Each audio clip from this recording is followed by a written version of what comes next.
চলুন আজ কোরআনের গভীরে ডুব দিয়ে এমন এক ঐতিহাসিক রহস্যের খোঁজ করা যাক যা আমাদের চিন্তার জগৎকে নাড়িয়ে দেবে।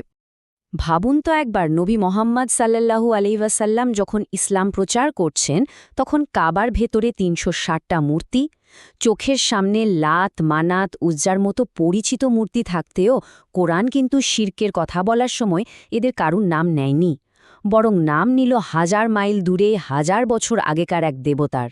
তার নাম বাল।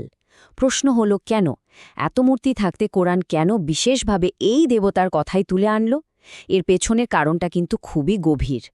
এই রহস্যের জট খুলতে আমাদের একটু সময় ভ্রমণ করতে হবে। চলুন ফিরে যাই আজ থেকে প্রায় ৩,০০০ বছর আগে প্রাচীন কেনান বা শ্যাম অঞ্চলে। সেমিটিক ভাষায় বাল শব্দের সহজ অর্থ হল মালিক বা প্রভু। তখনকার মানুষের জীবন ছিল পুরোপুরি কৃষির ওপর নির্ভরশীল, আর কৃষির জন্য বৃষ্টি মানে জীবন আর খরা মানে মৃত্যু। তো তাদের মধ্যে একটা বিশ্বাস জন্মালো যে আল্লাহ নন, বরং বাল নামের এক দেবতাই বৃষ্টিকে নিয়ন্ত্রণ করে। তারা তাকে ডাকত মেঘের আরোহী বলে। তাদের ধারণা ছিল বাল খুশি হলেই আকাশ থেকে বৃষ্টি ঝরবে। কিন্তু এ পূজা অর্চনা শুধু ফুল বা ফল দিয়েই হতো না। যখনই দেশে খরা হতো, পুরোহিতরা বলতো দেবতা বাল রেগে গেছেন, তাকে শান্ত করতে হলে সবচেয়ে প্রিয় জিনিসটা উৎসর্গ করতে হবে। আর তখন মানুষ কি করত জানেন? সামান্য একটু বৃষ্টির আশায়, একটু ফসলের জন্য নিজেদের জীবন্ত নিষ্পাপ সন্তানদের বিশাল এক জ্বলন্ত মূর্তির আগুনে ছুড়ে দিত। পুরোহিতদের কথায় এই ভয়াবহ কাজটাই তাদের কাছে পবিত্র মনে হতো। এই রকম একটা ভয়াবহ শিরেক আর অন্ধকারের যুগে কিভাবে একজন আল্লাহর নবী এসে একা এর বিরুদ্ধে রুখে দাঁড়ালেন, চলুন এবারে সেই ঘটনাটা দেখি। পরিস্থিতিটা একবার কল্পনা করুন। একদিকে বালের ৪৫০ পুরোহিত, যাদের পেছনে আছে দেশের রাজা রানীর পুরো সমর্থন, ক্ষমতা আর জনবল।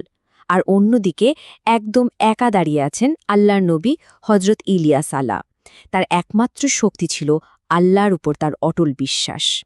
হজরত ইলিয়াস আলাইহিসসালাম সেই রাজা আর পুরোহিতদের মুখোমুখি হয়ে আল্লাহর হুকুমে এক অবিশ্বাস্য ঘোষণা দিলেন। তিনি বললেন, আমার কথা ছাড়া আগামী কয়েক বছর এই দেশে এক ফোঁটা বৃষ্টি বা শিশিরও পড়বে না। আর ঠিক সেটাই হলো। শুরু হলো এক ভয়ঙ্কর খরা, যা টানা ৩.৫ বছর ধরে চলেছিল। এটা ছিল তথাকথিত বৃষ্টির দেবতা বালের ক্ষমতার প্রতি এক সরাসরি চ্যালেঞ্জ। এই দীর্ঘ খরা আর মানুষের কষ্টই কার্মেল পর্বতে ইতিহাসের সবচেয়ে নাটকীয় এক চূড়ান্ত পরীক্ষার মঞ্চ তৈরি করেছিল। হজরত ইলিয়াস একটা পরিষ্কার চ্যালেঞ্জ দিলেন। নিয়ম একদম সহজ।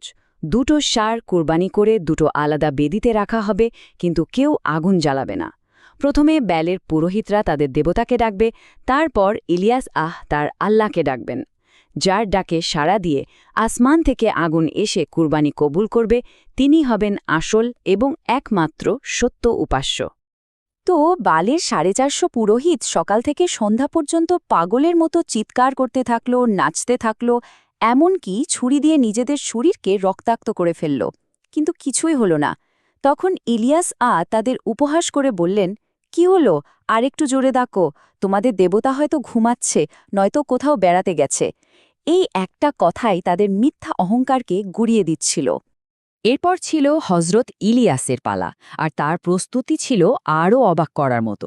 তিনি শুধু বেদি তৈরি করলেন না, বরং কাজটাকে মানুষের চোখে আরও অসম্ভব করে তুললেন।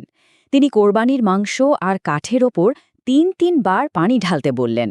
সবকিছু এমনভাবে ভিজে গেল যে সাধারণ আগুন দিয়েও তা জ্বালানো সম্ভব ছিল না। এরপর হজরত ইলিয়াস আলাইহিসসালাম খুব শান্তভাবে, স্থিরভাবে আল্লাহর কাছে দোয়া করলেন, আর সাথে সাথে আসমান থেকে নেমে এলো এক বিশাল আগুনের শিখা।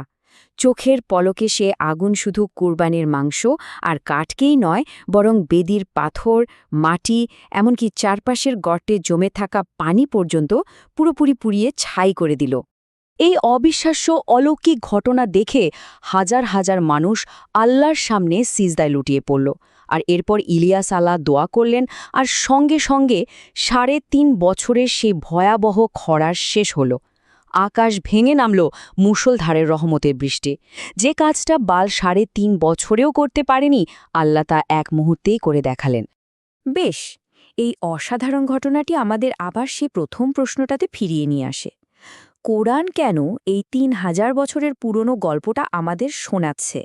এর প্রাসঙ্গিকতাটা ঠিক কোথায়? কারণ কোরআন আমাদের একটা চিরন্তন সত্য শেখাতে চায়। বাল শুধু একটা পাথরের মূর্তি নয়।